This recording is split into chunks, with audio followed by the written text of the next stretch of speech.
네, 정부는 북한의 무인기 침투 주장과 관련해서 도발이나 다른 자극의 의도가 없다는 점을 재차 밝혔습니다.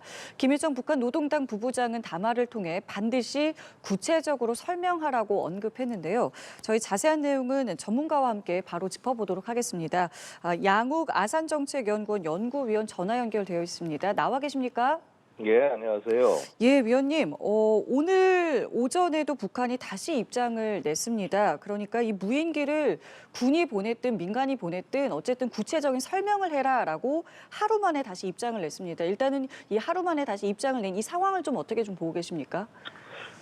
사실 그렇습니다. 우리 여태까지의 흐름을 봤을 때는, 이런 어떤 무인기 사건이라든가 이런 것들이 발생을 했을 때 주체가 어디냐. 예. 그래서 예를 들어서, 민간이다라고 할 경우에는, 예를 들어서, 그런 부분에 대해서 좀 책임 추궁이나 이런 것들이 북한이 좀 한계가 있었는데, 자, 이번에 모습을 보고 있으면 완전히 바꿔서, 자, 누가 보냈던 상관없다. 남쪽에서 날아왔기 때문에 남쪽에서 책임을 져야 된다라는, 프레임 전환을 시도를 한 거죠. 그래서 한마디로 그만큼, 더 우리 정부로서는 좀, 부담감이 더 커지는 그런 접근이라고 볼 수가 있고요. 예. 물론 그렇습니다. 이 자체를, 민간에서 하는 부분에 대해서 우리는 민간일 뿐이다.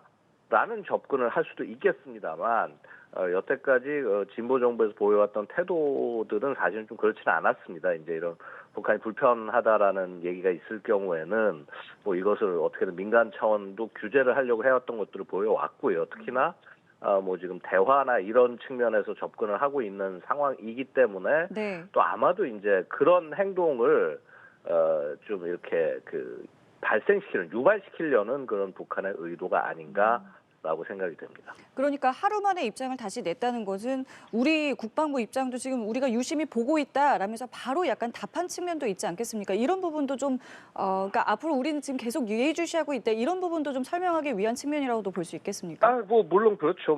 이제 예의 주시하고 있다라는 의미이기도 하고요. 예. 말씀드렸다시피 이런 겁니다. 그러니까 결국은, 이 프레임을, 한국 정부에 대한 프레임에서 어떻게 보면 이거를 한국 내부의 문제로 만들려고 지금 북한이 시도하는 거라고 보셔야 돼요.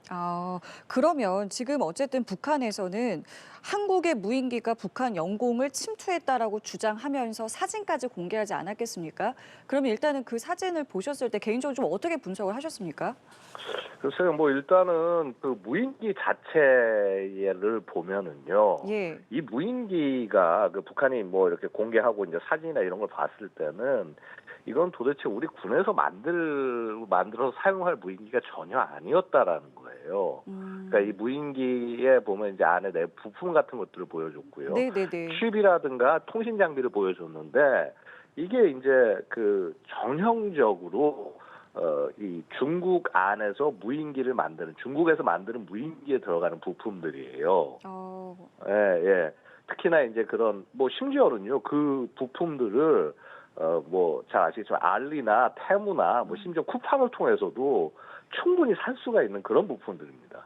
그 말씀은 그러니까 군이 아니고 민간일 가능성이 있을 수 있다. 이렇게도 보고 충분히 계시는 있다라는 충분히 거죠. 있다. 충분히 있다. 근데 그 충분히 가능성이 있다고 해도 이게 예. 사실은 접경지에서 이게 날아갔다라는 거는 또 다른 의미 아니겠습니까? 그쵸, 날아갔다라는 것 자체가 예를 들어서 결국은 이게 날려 보냈을 때 예. 그것을 책임지는 어떤 부대라든가 그쪽 관할하고 있는 이 지역에서는 그럼 이걸 몰랐다는 거냐라는 얘기가 될 수 있는 거고, 그러면 우리가 과연 지금 북한에서 넘어오고 하는 것들을 감시하고 예를 들어서 대드론 태세를 갖추고 있다라고 얘기를 하는데 사실은 그 태세가 잘 갖춰지지 않았다는 뜻이 될 수도 있는 거죠. 그렇기 때문에 일단은 우리 정부에서는 합동 수사팀을 꾸려서 이제 지시를 받고 이 부분에 대해서 이제 수사를 하려고 하는 차인데 여기에서 이제 남북이 합동 조사를 하자는 내용도 좀 국방장관이 했습니다. 근데 이 부분에 대해서는 개인적으로 좀 어떻게 생각하세요? 이 접근에 대해서는요?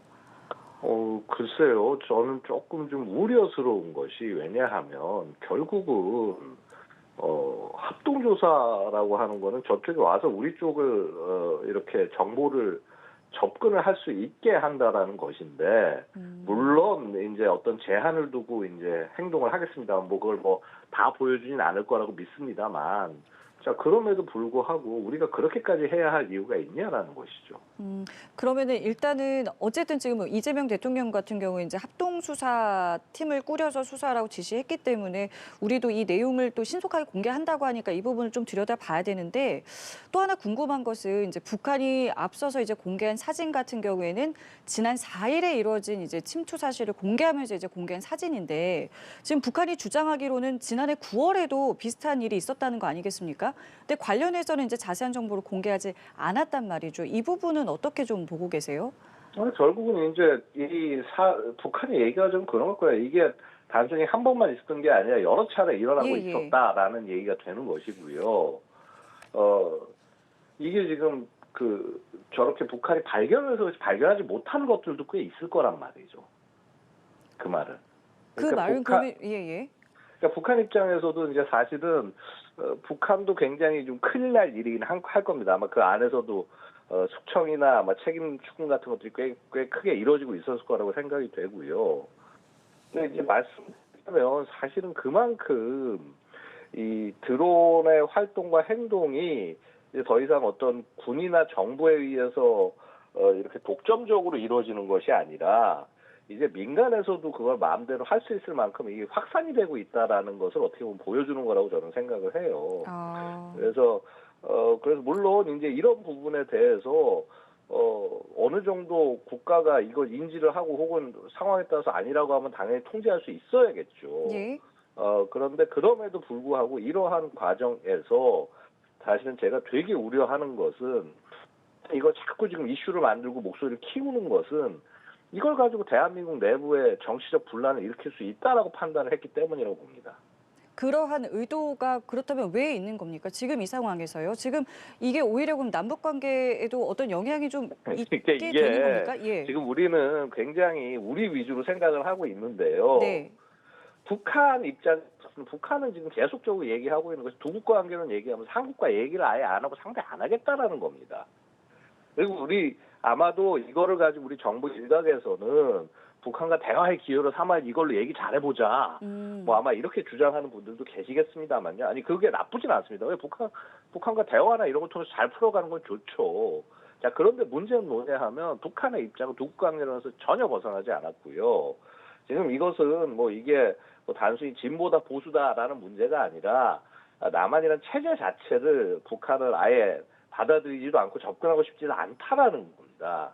그래서 결국 이것을 자꾸 문제를 삼고 이렇게 크게 특히나 한국 내부의 분란으로 만들려는 것 자체도 뭐냐면 결국은 그런 분란과 이런 걸 통해 가지고 한국 내부가 시끄러워지기를 바라는 거고, 그리고 더 궁극적으로는 자 이렇게 돼 가지고 해서 상황이 계속 흔들리면 흔들릴수록 사실 북한은 자신들이 대화나 흐름에서 주도권을 가져갈 수 있다고 생각을 할 거고요.